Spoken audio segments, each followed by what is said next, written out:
Okay, तो question है 3 to 4। अब हम लोग को क्या फाइंड करना है कि 3 से 4 बजे के बीच में ऐसी कौन सी सिचुएशन आएगी जिसमें हम लोग का थीटा जो होगा वो 0 डिग्री होगा। मतलब ऐसी कौन सी सिचुएशन आएगी जिसमें हम लोग का एंगल जो होगा वो 0 डिग्री पे होगा। तो हम लोग एम जो होगा वो उस छोटे वाले को मानते हैं। हम लोग ने फॉर्मूला क्या पढ़ा था, M = 60H/11।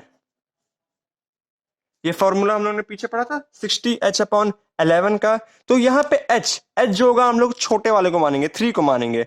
तो यहाँ पे एम की वैल्यू निकालेंगे 60 × 3/11, ये आ जाएगा 180/11 और ये आ जाएगा 16 4/11 मिनट पार्ट्स 3। अब आप लोग पूछेंगे ये पार्ट्स 3 क्या है। हमने क्या लिखा, ये पार्ट्स 3 का मतलब होता है 3 बजे के बाद। हम लोग की सिचुएशन जो होगी 3 से 4 बजे के बीच में जो एंगल 0 डिग्री देगा वो कब देगा, 3 बजे के बाद ही तो देगा। अगर ये क्लॉक है यहाँ 12 होता है 1 2 3 और 4। अगर ये हम लोग छोटा सा क्लॉक बनाएंगे तो ये क्वेश्चन पूछा था कि 3 से 4 के बीच में ऐसी कौन सी सिचुएशन होगी जहां एंगल हम लोग का 0 डिग्री होगा, मतलब ओवरलैप करेगा। तो 3 बजे के बाद और 4 बजे से पहले ही तो हम लोग को कोई एंगल मिलेगा। तो पार्ट 3 का मतलब है 3 बजे के बाद, पार्ट 4 4 बजे के बाद। बहुत अच्छे अच्छे एमसीक्यू में क्या होते हैं, इसी को पार्ट 3 की जगह 4 कर देते हैं, 4 की जगह 5 कर देते हैं। तो यहाँ हम लोग को बहुत ही बेसिकली ध्यान देना है कि पार्ट्स का मतलब क्या है। पार्ट 3 मतलब 3 बजे के बाद हम लोग को ऐसी सिचुएशन मिलेगी। कुछ ऐसे ही क्वेश्चन मान लीजिए हम लोग के हैं कि 5 to 6 थीटा = 0, ऐसी सिचुएशन कब बनेगी। तो M = हो जाएगा हम लोग का 60 × 5, 60H, H की वैल्यू 5 है, अपॉन 11, ये आ जाएगा 300/11, ये आ जाएगा 27 3/11 मिनट्स और यहाँ क्या हो जाएगा पार्ट्स 5। मतलब 5 बजे के बाद एक ऐसा सिचुएशन मिलेगा 27 3/11 मिनट जिसपे हम लोग का जो थीटा की एंगल होगी वो क्या होगी, हम लोग की 0 की होगी। तो बस इससे ऐसे ही क्वेश्चन बनते हैं और ज्यादा हेक्टिक क्वेश्चन इससे बनते नहीं है 0 डिग्री पे। अब हम लोग का दूसरा केस क्या आ जाता है, जो केस टू होता है वो हम लोग का आता है 180 डिग्री पे। जो थीटा होता है वो अगर हम लोग का 180 डिग्री पे हो तो क्या होगा, तो कौन से ऐसा मिलेगा। 180 डिग्री का मतलब होता है they are in straight line but not together. Straight line पे होते हैं पर साथ नहीं होते हैं, ओवरलैप नहीं होते हैं। जैसे कि अगर हम लोग यहाँ क्लॉक बनाया, ये होता है 12, ये होता है 6। तो हम लोग का जो ऐसे कुछ सिचुएशन है, ये minute hand and hour hand, ऐसे कुछ सिचुएशन है।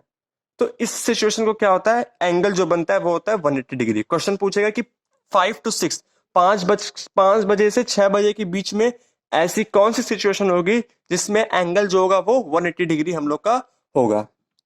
तो हम लोग को इसी का फॉर्मूला डिराइव करना है। फॉर्मूला कैसे डिराइव करेंगे, इन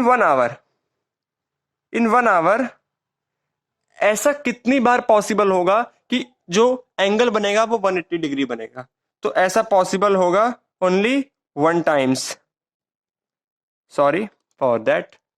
और अगर हम लोग पूछे इन 12 टाइम्स, इन 12 आवर्स, 12 घंटे में ऐसा कितनी बार पॉसिबल होगा। तो स्ट्रेंज की बात है कि 12 नहीं, यह 11 ही होगा। 11 टाइम्स ऐसा पॉसिबल है। और इन 24 आवर्स 22 टाइम्स ऐसा पॉसिबल है। किस पे नहीं देगा, तो 6 के बाद जो 7 होता है, मतलब हम लोग का जो ये वाला पार्ट होता है 6 to 7, इस पे हम लोग का जो एंगल होगा वो 180 डिग्री में कभी डिवाइड ही नहीं होगा। 180 डिग्री में कभी एंगल देगा ही नहीं। आप लोग के पास क्लॉक होगी तो आप लोग देख सकते हैं, ऐसा ऐसा ही होता है। 6 से 7 बजे के बीच में वो कभी भी 180 डिग्री का एंगल बनाएगा ही नहीं।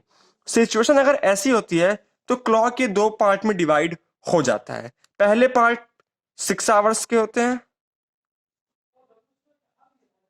और दूसरे पार्ट भी हम लोग क्या होते हैं 6 आवर्स के होते हैं। कुछ सिचुएशन ऐसी बनती है, हाँ जी बिल्कुल बनती है। तो ऐसे सिचुएशन में हम लोग का जो फॉर्मूला निकल के आता है वो क्या होता है, बहुत ही अच्छा फॉर्मूला और हर जगह यूज होने वाला फॉर्मूला है, m इज इक्वल टू 60/11। जो वहां पे 60h/11 था, यहाँ पे h की वैल्यू ±6 हो जाती है, क्योंकि 6 पार्ट्स में इसको डिवाइड करता है। फॉर्मूला याद कर लीजिए, बहुत काम आने वाला है फॉर्मूला। अब आप लोग पूछेंगे h+6 और h-6 यहाँ दो वैल्यू कब और कैसे यूज होगी, तो इसका भी आंसर है h+6 तब होगा जब हम लोग को फाइंड करना हो एंगल 1 बजे से 5 बजे के बीच में, और h-6 कब होगा जब 6 बजे से 12 बजे के बीच में हम लोग को एंगल फाइंड करना हो। उसमें से भी 6 से 7 के बीच में जो एंगल होता है वो 180 डिग्री नहीं बनता है, ये भी बहुत ध्यान रखना है आप लोग को। तो h+6 कब लेंगे हम लोग, जब 1 to 5 1 बजे से लेके 5 बजे तक का टाइम हम लोग को निकालना होता है। और h-6 हम लोग कब लेंगे, जब हम लोग को 6 बजे से 12 बजे के बीच का एंगल निकालना हो। तो ये दो हम लोग यूज करते हैं। बहुत ही आसान तरीका है, वैल्यू पुट करनी है, आंसर निकालना है जब 180 डिग्री का एंगल दिया हो। कुछ क्वेश्चन करते हैं और देखते हैं कैसे ये सॉल्व होगा। ओके, तो क्वेश्चन हम लोग क्या है कि हम लोग को फाइंड करना है एंगल। क्वेश्चन हम लोग का ये है कि 4 बजे से लेकर के 5 बजे के बीच में हम लोग को ऐसी थीटा की वैल्यू फाइंड करनी है जो हम लोग की 180 डिग्री बनाए। बहुत ही आसान क्वेश्चन है, बहुत ही ज्यादा सिंपल। 4 से 5 मतलब हम लोग को h की जो वैल्यू लेनी है वो h+6 लेनी है, जो कि हम लोग पीछे पढ़ा था अभी। 1 से 5 के बीच में हो तो h+6 और 6 से 12 के बीच में हो तो h-6। तो m की जो वैल्यू होगी वो होगी हम लोग की 60/11 h+6। ठीक है, यहाँ h की वैल्यू क्या है 4, छोटी वाली लेते हैं हम लोग, तो m is equal to 60/11 h की वैल्यू क्या हो जाएगी हम लोग की 4 + 6 मतलब 10, तो ये हो जाएगा 600/11। तो आंसर आ जाएगा हम लोग का 54 6/11 मिनट्स पार्ट्स 4 या पार्ट 4, 4 बजे के बाद। ये वाली आप लोग को लाइन मैंने बताई दी है कि कैसे होगी। एक और क्वेश्चन कर लेते हैं हम लोग जल्दी से। अगर हम लोग को निकालना हो 8 से 9 बजे के बीच में कि थीटा की वैल्यू 180 डिग्री कब होगी, तो हम लोग की m की वैल्यू क्या आ गई यहाँ पे 60/11, और यहाँ पे 8 से 9 6 बजे से बाद और 12 बजे के पहले अगर टाइम हो तो हम लोग क्या लेते हैं 6 से 12 के बीच में h-6, तो ये हो जाएगा h-6। ये हम लोग का हो जाएगा 60/11, ये हो जाएगा 8-6, और ये हो जाएगा हम लोग का 120/11, और ये हो जाएगा हम लोग का 10 11/11 पार्ट्स 8 बजे के बाद। अगर h की वैल्यू 5 से बड़ी है तो हम लोग क्या लेते हैं h-6 लेते हैं।